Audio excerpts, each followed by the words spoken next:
it's Dave Asprey with Bulletproof Radio. I'm recording live for this episode, which is awesome. I'm doing it here at JJ Virgin's event called Mindshare in Tampa, Florida. And today's cool fact of the day is that where you live, how you grow up, the culture you're in actually changes your brain. It changes the way you see the world.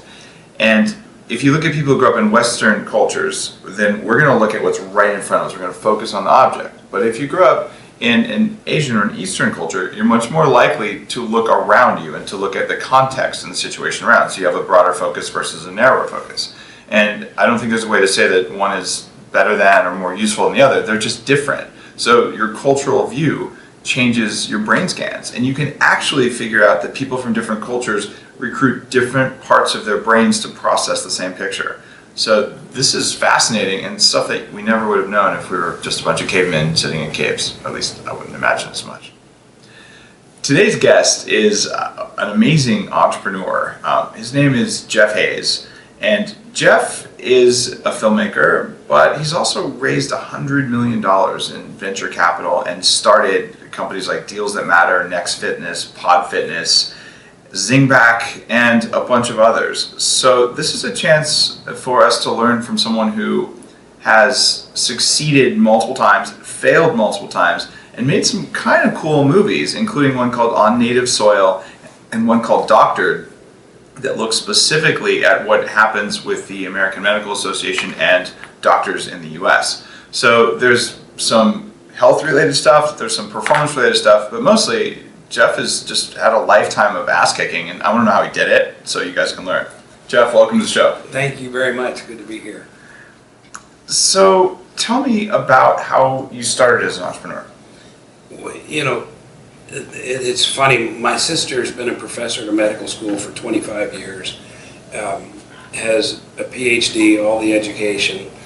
I'm a high school dropout. I didn't have the right altitude for high school. My attitude was okay. I'm 56, so if you put this in a time frame, my altitude was bad for high school. And so I evolved. When I was 18, I was a door-to-door encyclopedia salesman. Wow. And I was so dumb, I thought that was a good job. You know, I literally did that for a couple of years.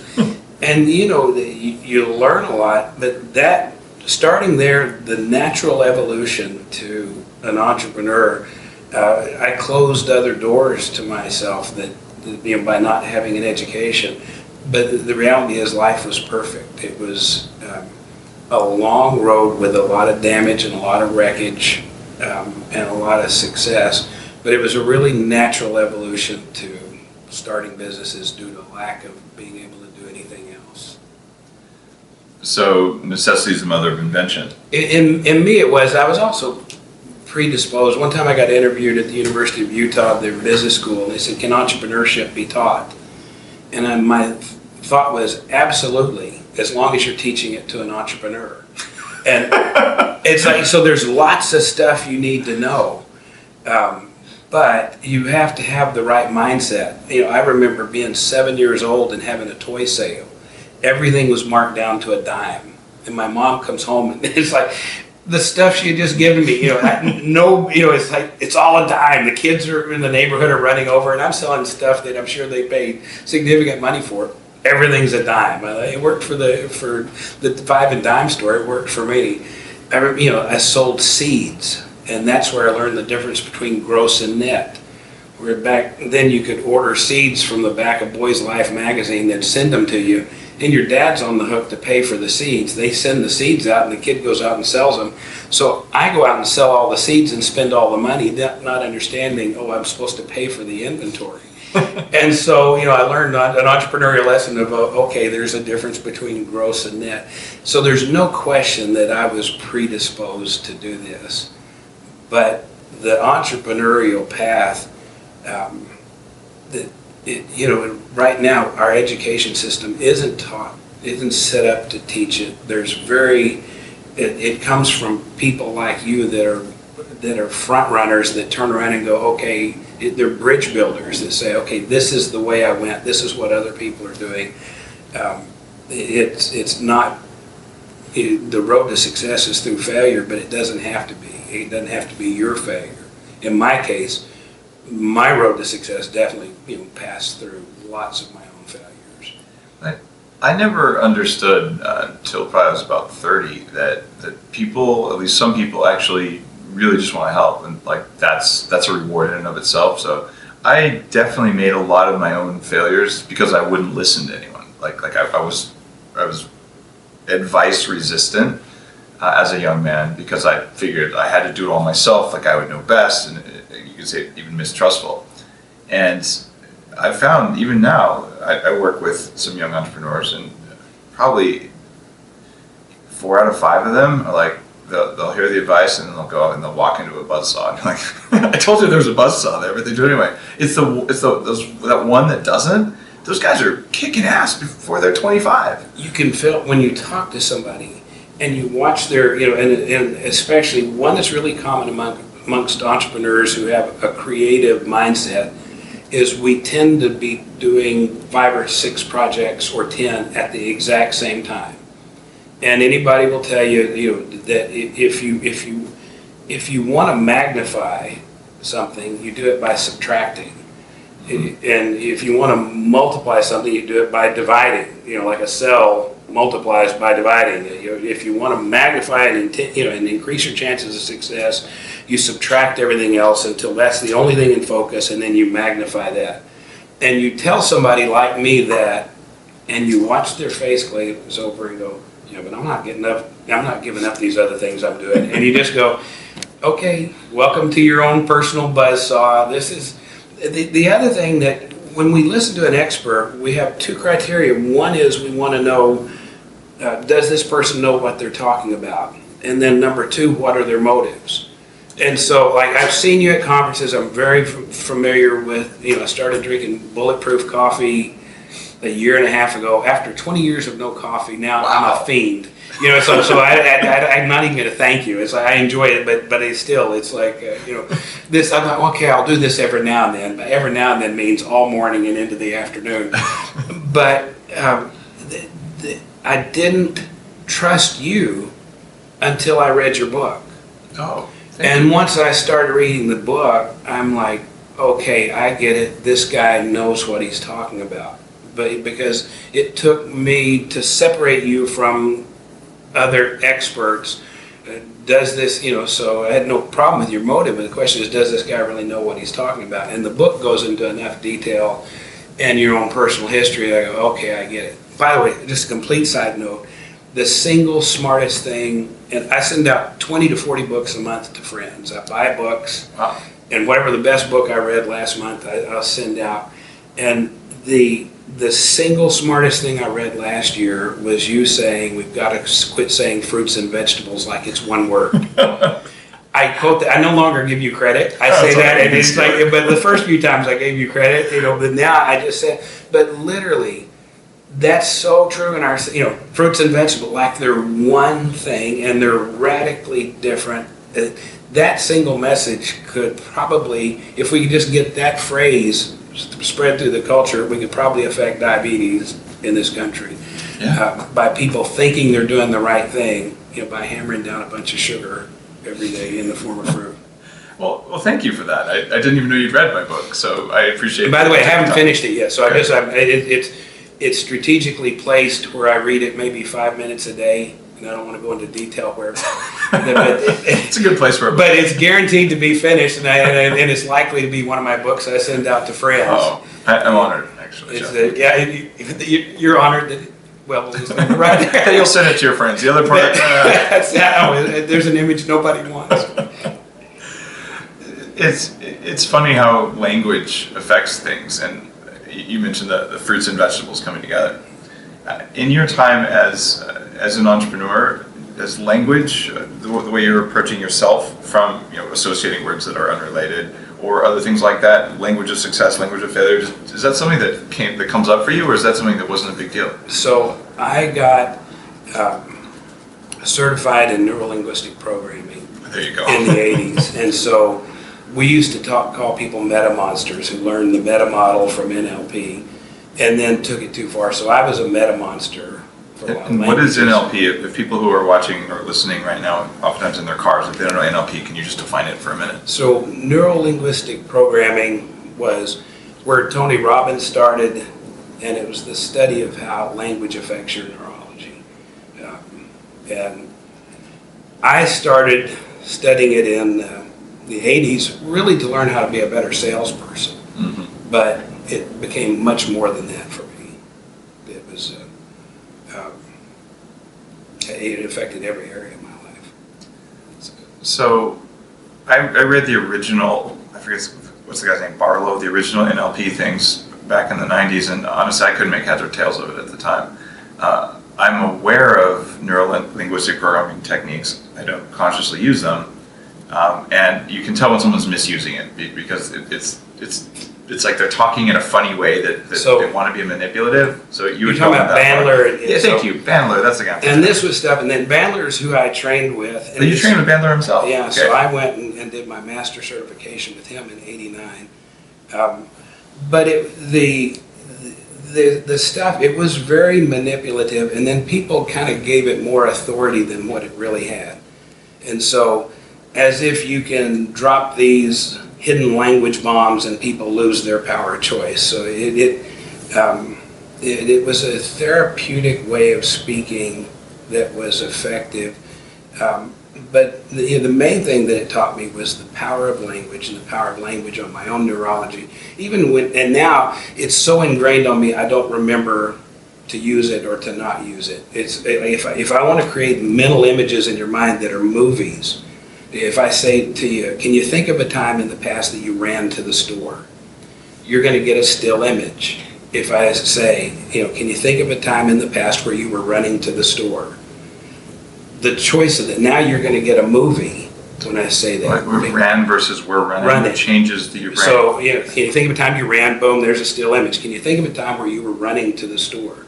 And so that distinction between those two past tense ways of stating something, I can literally choose words that cause different images in your mind.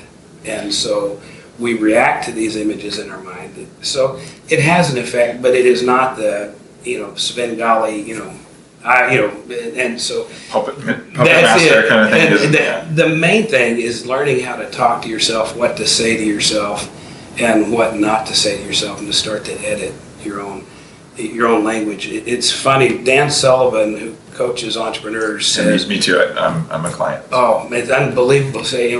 I've never heard this concept that an entrepreneur's job is to protect our confidence. Yeah. And I'm like, I had to go, what did he just, to protect your confidence? Because I've always, been, I got to tamp down my confidence. I think I'm capable of too much. I want to take on the world. I think I can do great things. And it's a little bit unrealistic thinking that entrepreneurs suffer from. And he points out, if you're in flow, when you're confident, that's when you do great stuff. And so, no, this is not a bad thing. And I have to protect it from other people who want to bring us down. Dave, what makes you think you can have a bestseller? Get back in your box where I'm comfortable keeping you. And you go, no, I'm going to have a New York Times best-selling book, and I'm going to build a brand. That Dave, There's a phrase in Chinese, the only phrase in Chinese I know, by the way, but it's Ni shi shama dongxi, and I'm sure I said that really bad. All my Chinese listeners right now are going, they're throwing food at the camera. Sorry, people, but it means who do you think you are, roughly. Isn't that the best? And like people say that to their kids, and I'm like, I would never do that, but we get that ingrained, right? Yeah. Who do you think you are? And it's never, who do you think you are? I wish we'd use that when somebody's speaking ill of themselves. It's like, oh, that's brilliant. Because it's a neutral question. Who do you think you are? Do you not understand? You're a world beater. You're a you're a champion. How did you change your way of relating to yourself? Did that make you a better entrepreneur, or was it all through the NLP training that you became aware of that? So it's funny, because I came from a lack of education, I have spent the rest of my life gathering an education. And, even like where you and I are now, we're spending our weekend learning more, doing more. I'm 56. I assume 25 years from now, I'm going to be sitting in a room somewhere learning how to be more, contribute more, do more, give more, have more. So it's just a never-ending process. So part of learning as an entrepreneur is failure. What's your biggest failure? Oh, this is like, this goes on, the list goes on and on. I had in the .com area, we raised $75 million in venture capital for one company that we later sold for $10 million. So it's a fairly spectacular torching of capital. But those aren't the ones that bother me. What bothers me is when I've started projects and gathered people around me and said, follow me, I'll take you to the top of the mountain. And I get us halfway to the top and everybody's killed on the side of the mountain. And so friends, neighbors, relatives, people who bought into my ideas, one of the key things I've learned about being an entrepreneur is this new lean methodology of minimum viable product, validating I used to go out and raise all the money, and then we would find out if our concept was valid. And it never is. There's always, you're going to have to pivot along. And so then you can never go back and go, okay, investors, let's quit. And so you got a ring in your nose, and then you start the process of trying to pivot into success while projecting confidence, while raising more money. And this led to some spectacular failures. And so they were smaller, but devastating, where I damaged relationships. I have one good friend who lost money in a company of mine, and he goes, Jeff, nobody has ever worked harder at losing my money than you. Still a good friend, I'm saying. Yeah, because he saw, I put my heart and soul into it. But now the real distinction, the thing that could have avoided a lot of that, is validate the concept before you get too much of other people's money into the project. Are you a fan of Patrick Laskowitz? I don't know the name. He's one of the big authors in the lean startup community. I figure you might have come across his stuff. Also a friend. I will now. Yeah, I'll send you info on his book, and we'll post that in the show notes too, if this is the kind of thing you're interested in. So I think that this new idea of crowdfunding startups, and plus just changes in the cloud, I look at what I've done with Bulletproof Exec, and I used to, for a living, put together professional services engagements to make websites, and I would design the architecture, like the full redundancy, all this stuff, at the company that really created modern cloud compute called Exodus Communications. So I would literally quote $1 million setup and roughly $100,000 a month of operational stuff for what happens somewhere with Bulletproof. And I can tell you, I don't know what state my content's in. I don't care. I'm not even on Amazon Web Services, and I'm like an original OG cloud gangster or something. And it's so cheap now that I also don't know how much I spend on hosting, because it's like $1,000 or something. And this is a substantial website, like very substantial. So all of those things have gone into making lean startups, making rapid prototypes happen, but the funding side was still broken. And now we've got just basically crowdfunding things. What's your take on crowdfunding? How do you use it? Like, what do you think about it? Amazingly enough, I'm one of the world's experts on crowdfunding. Forbes did an article about me, and I've done close to $2 million in crowdfunding. I've done now a dozen successful crowdfunding campaigns. And when I say I'm one of the world's experts, what I'm really saying is I'm king of the midgets. There are no experts in this. This existed a couple of years ago, and so it's funny. I'll get interviewed on crowdfunding podcasts and crowdfunding shows, and I'll be talking to the host, and it was like, he's got some crowdfunding site, and I go, man, this is great. What projects have you done? And they're like, well, I've consulted on it. And I go, well, yeah, but which ones have you done? And well, no, I've never actually crowdfunded myself. And it's like all the guys out there coaching and doing things, not all, surely somebody else is, but there's nobody who's actually done crowdfunding that's teaching crowdfunding. There's consultants who consult on 200 crowdfunding campaigns and 4 succeed, and they tout those 4. But this, to me, is a staggering shift in access to capital for entrepreneurs. And so crowdfunding, you have the equity side, which is not my interest. It's regulated. It's annoying. It's not the direction I want to go. So if you're listening to this and you're not into crowdfunding in business, what we're talking about is a whole bunch of people each put in $20 to get something they really want, even if they don't get it in a year. And if enough people put the money in, then you build the thing.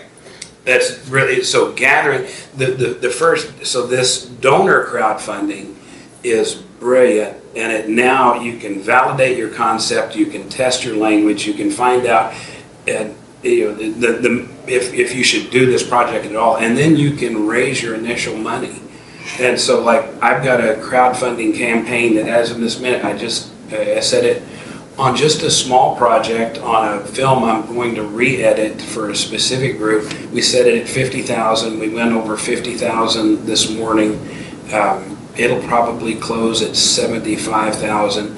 And I put this together in a day, and over 45 days, added $75,000 to something that we'll fund and I'll make money on once it's finished. And this is, I can't imagine not having at least one crowdfunding campaign going all the time.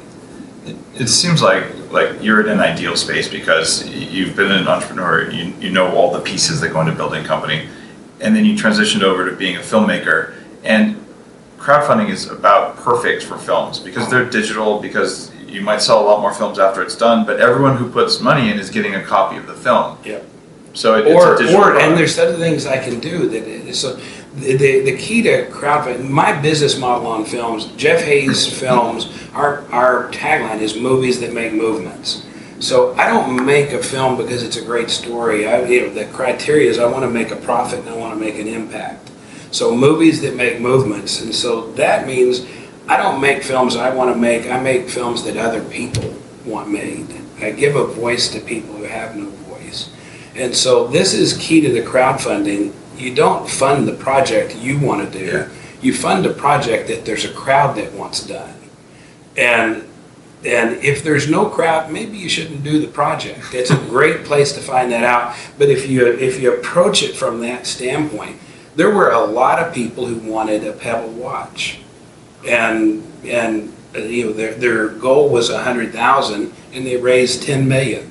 Who knew? There were a lot of people that wanted an updated cooler, and suddenly $13 million of a cooler. Yeah.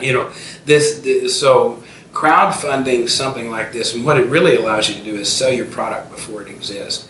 I can sell a film before I've shot one frame of film. The other thing I did with the movie Bought that I just releasing, we did 4 crowdfunding campaigns for one film. Wow, 4 different ones. I know. Different stages, or what? At different stages. So nobody's ever done it before. One of the founders of Indiegogo goes, well, I didn't know you could do 4 campaigns for one film.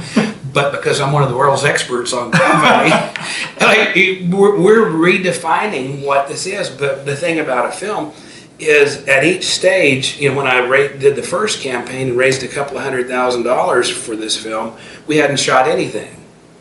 Well, now with a few $100,000, I can start filming and I can start releasing, and so now I can run another campaign and say, look what we've got. And at each stage, I've got something to show. And so sequencing these campaigns, nobody had done before.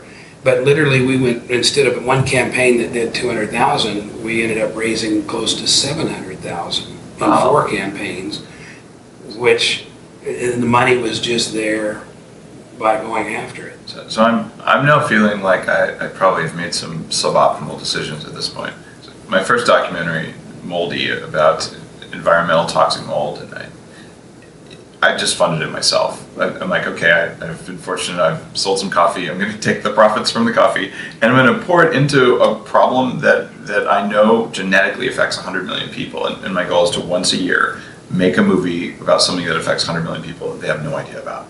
It's a great idea, it's a noble, but let me encourage you to not use your own money. I'm going to crowdfund the next one. Well, yeah, because it's not just the money. It's like once I finish the film Bought, now I have about 8,000 people that have joined me that want to see this out there. So when we now are going to offer the film, I already have several thousand affiliates that were built from the community that we built through crowdfunding. And we have,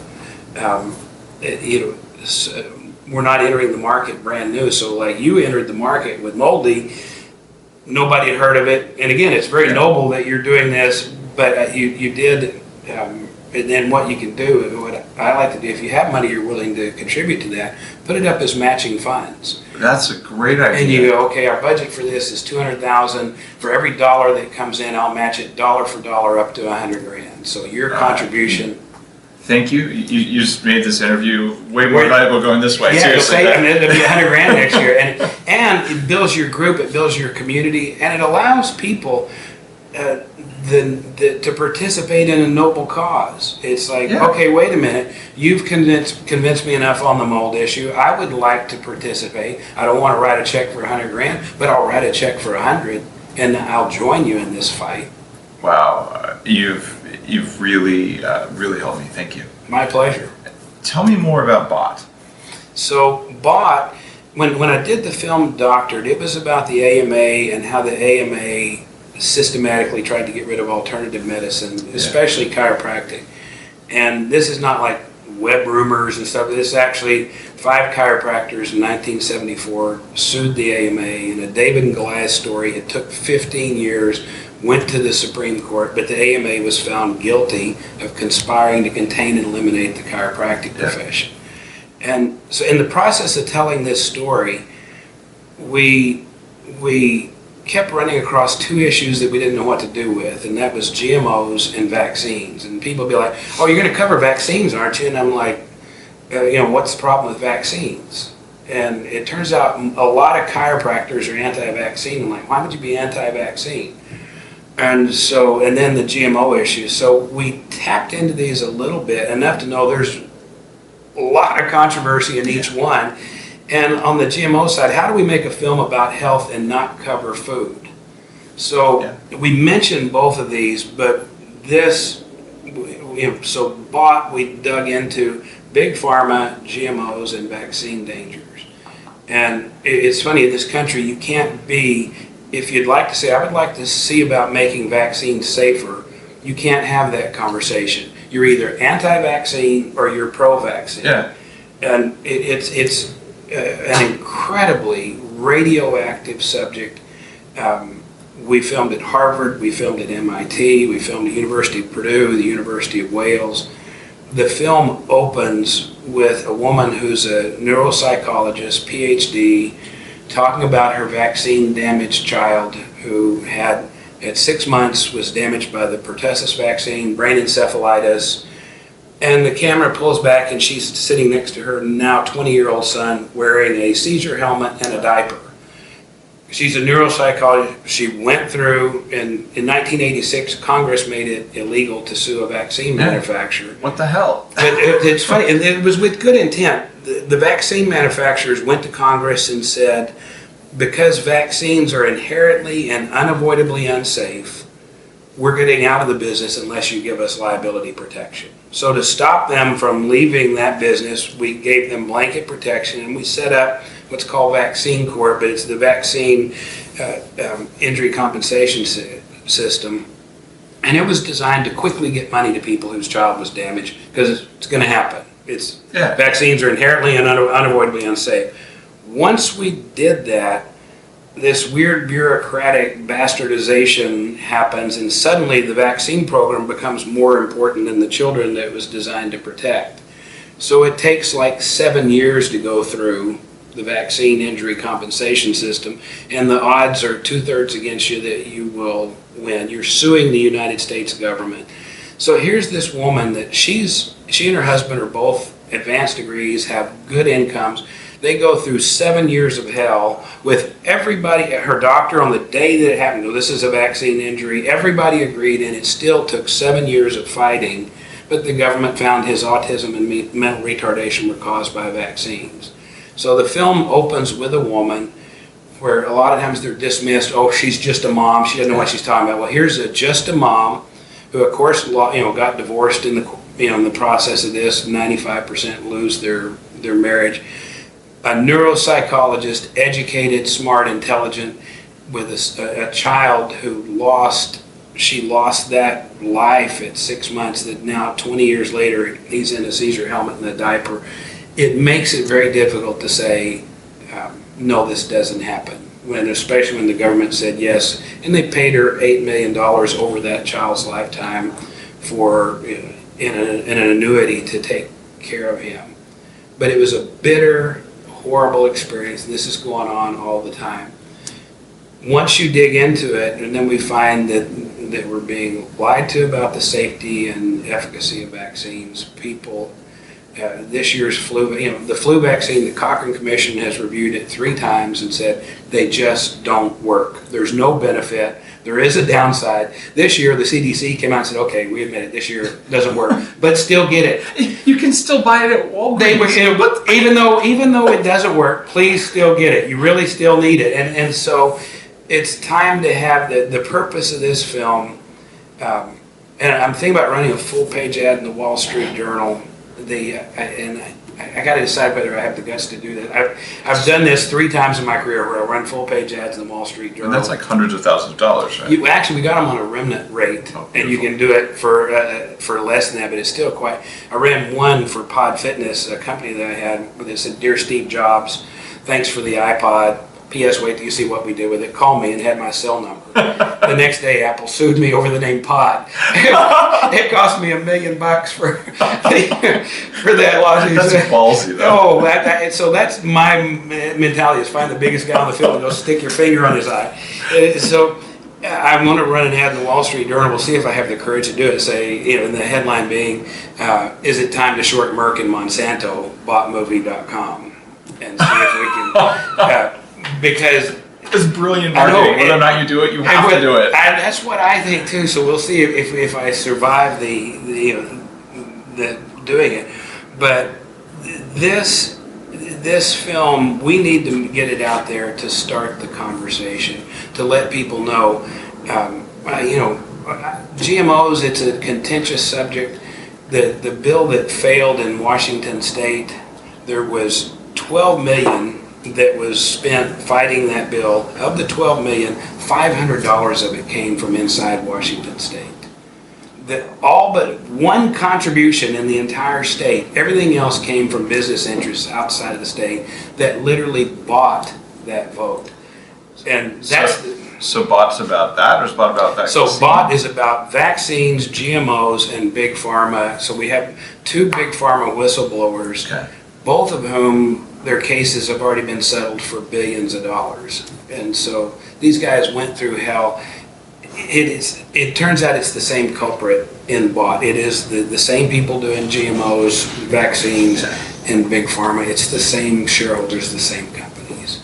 So the most important thing that you've said in the thing about vaccines is that there's the script says more is better and they're all evil, and the middle is a wasteland. You're not even allowed to have that conversation. Yeah. It's like, no, which side are you on? And you're like, well, I'm on the side that would like to see these be safer. Yeah, I'm on the side in the middle. Would like to see. We've never done a test of what happens to a kid that you give all of these to.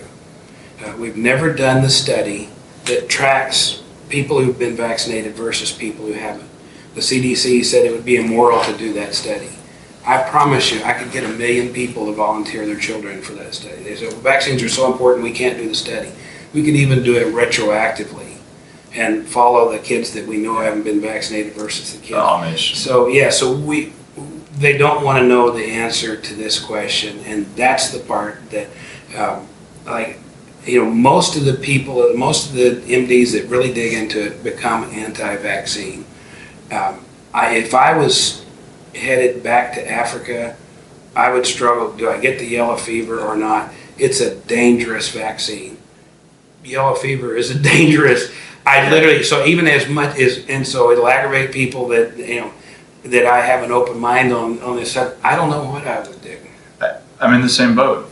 My wife's a Karolinska trained physician, and she volunteered for Doctors Without Borders. And when she got the round of vaccines required for Africa in med school, she got encephalitis. She had to take a semester off because her brain was gone from the vaccine. And it caused autoimmune issues that she still has. And she knows it happened. There's no lawsuits. It's in Sweden. They don't sue anyone in Sweden. But the thing is, to say that they're all harmless, no. But there is a benefit to some of them. And that's where it gets really weird. If I went to Africa, I don't know what I'd do either. This is when, at the very beginning, I talked about experts. We want to know, do they know what they're talking about? And what are their motives? And most of these conversations on GMOs and most of these conversations on vaccine are fueled by people with bad motives. Yeah. And that distorts the conversation. So that's the purpose of an independent documentary filmmaker like me, is I wade into these conversations with hopefully no agenda other than shining a light on them. I usually end up with a bit of an agenda, but I don't start with one.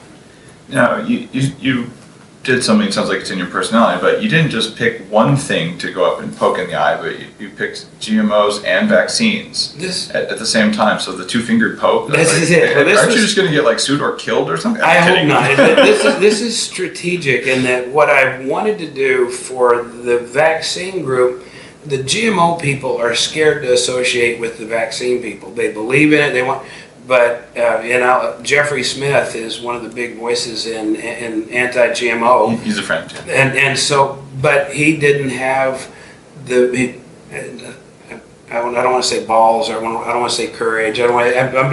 I'm frustrated with him that when it came time that because it will hurt his movement, he made the rational decision to not participate in this because he can't afford to be associated with the vaccine movement. And it's very frustrating to me. I need these guys to stand together. At the same time, when I talk to him, I go, I get it. Literally, had he been associated to this, it could drop his funding and jeopardize his entire organization for his mission. But these guys need to know I want to knit them together because they belong together and they're fighting the same villain. Whether that'll be successful, I don't know.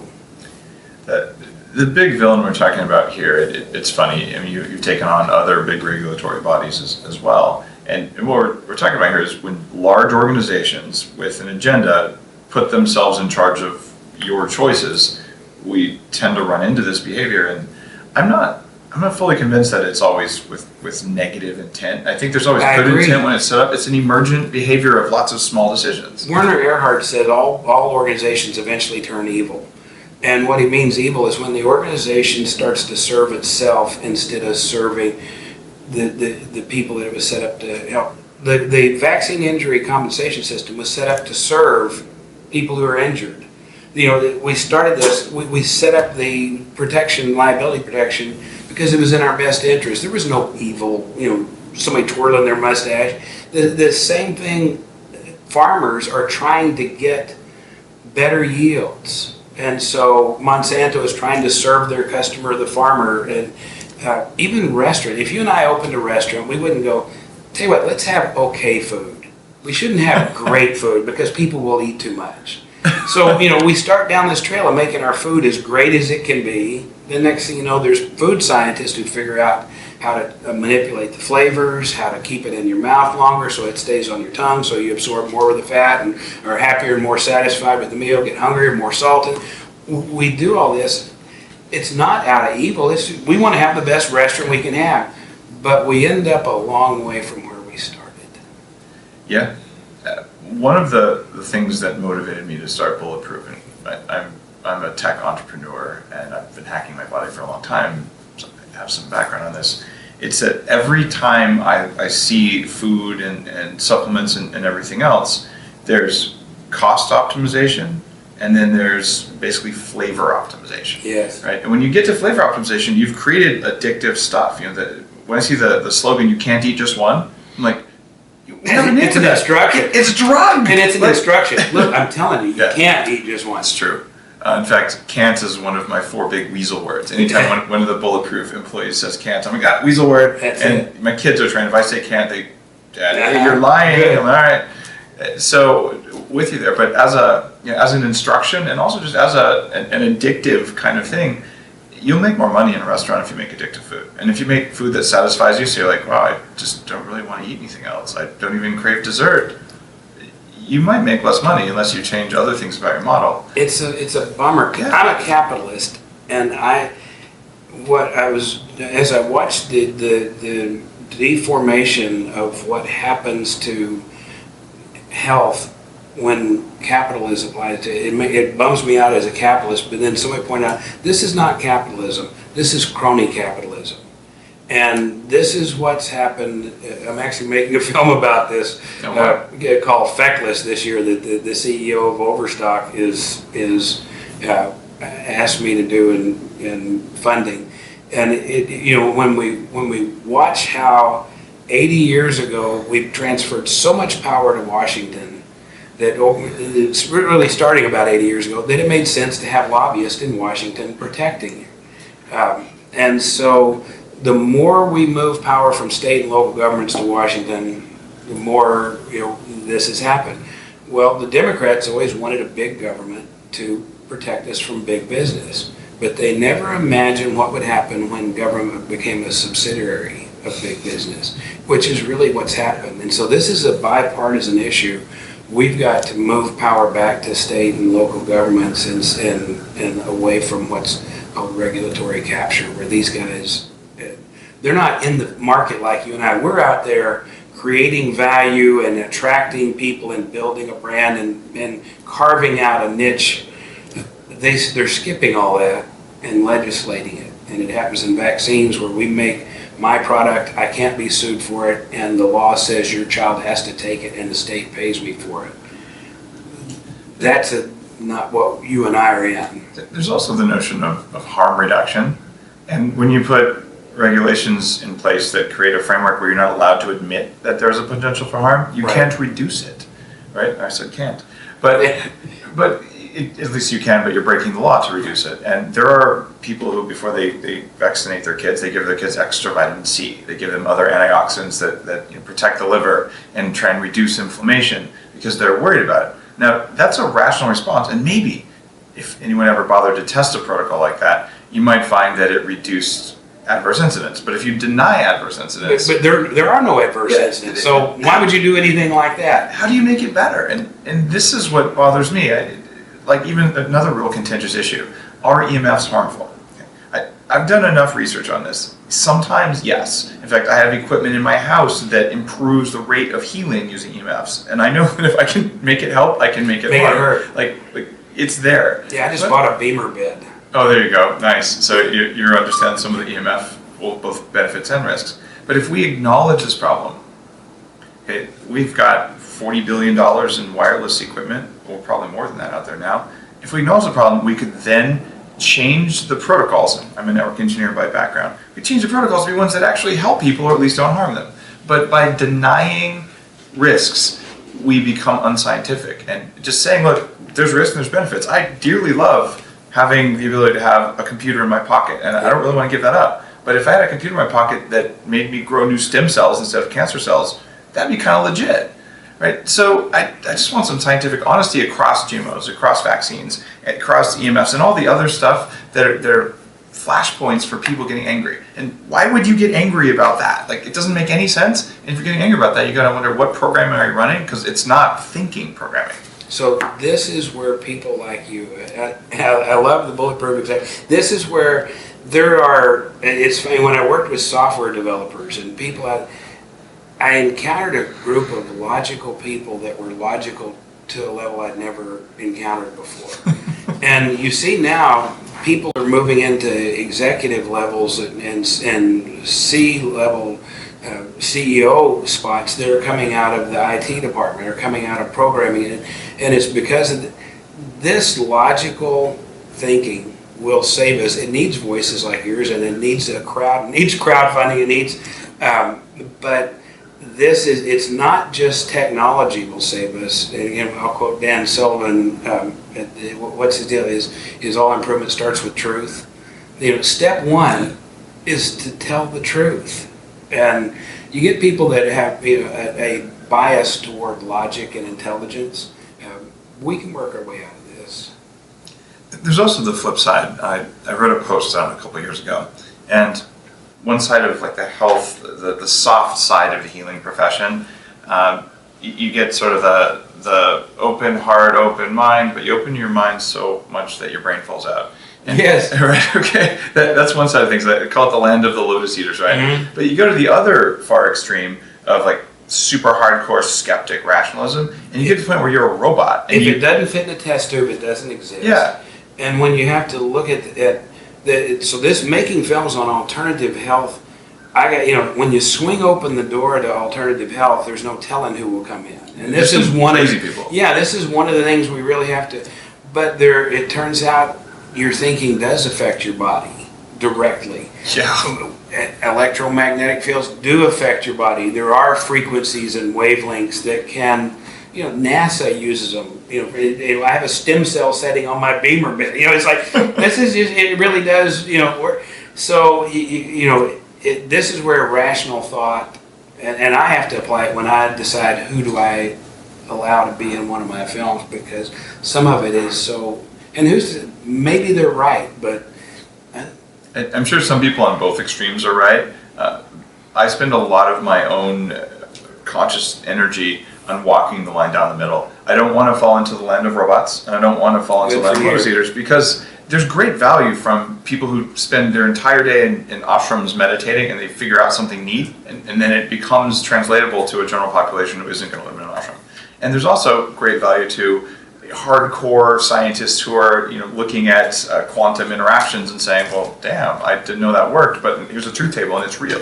So, but if you deny either side of that, or you only live in one camp, it's like you're a Republican or Democrat. Like, neither side is very accurate. My phrase is, God bless the lunatic fringe. Yeah. Because that's what creates this space in the middle to flourish. That's where progress seems to happen, is where you listen, but don't always believe either side. Great point. We're nearing the end of the show, and there's a question that I've asked every guest on the show. And given your path as an entrepreneur, as a crowdfunder, as just a human being, the 3 pieces of advice you'd offer for people who want to perform better at whatever it is they do. So if you want to kick more ass, do these 3 things. So first off, I'm an introvert, and by the end of the day, I don't have any energy to talk to another human being, because I spend my day pretending to be an extrovert. And it burns up energy. It's, to like literally, I'm not, but number one is you shouldn't be siloed. You've got to be out. Success comes from relationships, from other people, and so often we get so focused on our own projects that we forget to build relationships. And now at my age, my Rolodex is my most valuable Rolodex.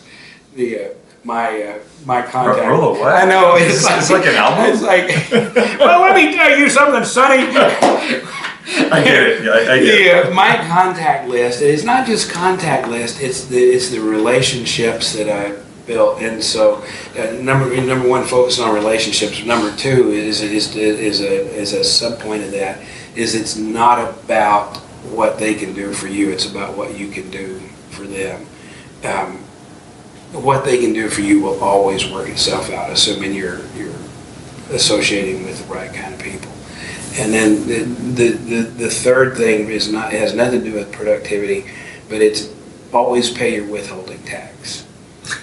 That's great advice. I'm serious. Like when I go and look at a business, sometimes people want to invest in a business, or a business is in trouble, and I learned to ask the question, so have you paid your withholding? And you see this sheepish look, and you find out there's this $100,000 or $200,000 or $1 million withholding tax liability. And the reason this is important, this is the one, you can go broke and it's okay, you can dust yourself off and start over.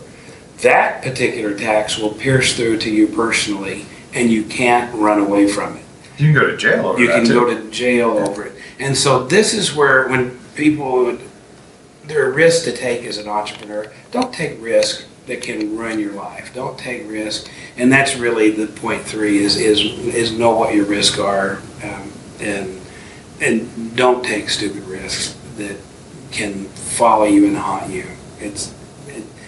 Our business becomes so important, none of them are really worth that. Amazing advice. where can people find info about your latest film, your other films? Like, where can they learn more Right, about so you? you can jeffhaysfilms.com. Spell that for everyone. It's JEFFHAYS, no E in Hayes. Jeff Hayes Films with an S.com, and then individual movies you can link to from there. I got shortlisted for an Academy Award on native soil. So I mean, I'm a legitimate documentarian. This is not a guy with a camera going, hey, I bet I can make a movie. Yeah, there's a difference between real documentaries and you sort of, I'm on a mission, but I've just got a camera. You're making Although real films. sometimes the people that are on a mission and have a camera, you end up going, dang, that's good. That's a fair point. Yeah. It does happen. Yeah, I hate that, but it's true. Thanks for being on the show. We're going to include all the links to Jeff's movies. They're worth watching. Doctored on Native Soil, and your very latest one, Bot, and you've got FahrenHype 9/11 as well. So this is a long history of these things, and we'll post links to jeffhaysfilms.com.